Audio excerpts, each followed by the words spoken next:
राधे राधे, जय श्री कृष्णा। मैं निर्मला पांडे अपने यूट्यूब चैनल पे आप लोग का स्वागत करती हूँ।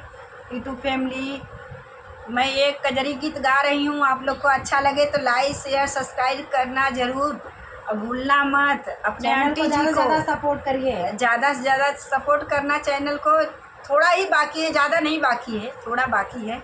आप लोग सपोर्ट कर देंगे तो हम लोग भी आपके बीच में आ जाएंगे। जय श्री कृष्णा, राधे राधे। हरे रामा इतना बड़ा संसार अमर केहू नाही रे हरि।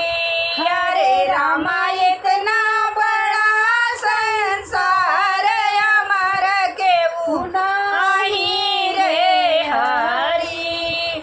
अमर के रहले चंदा और सूरजवा रामा चंद्र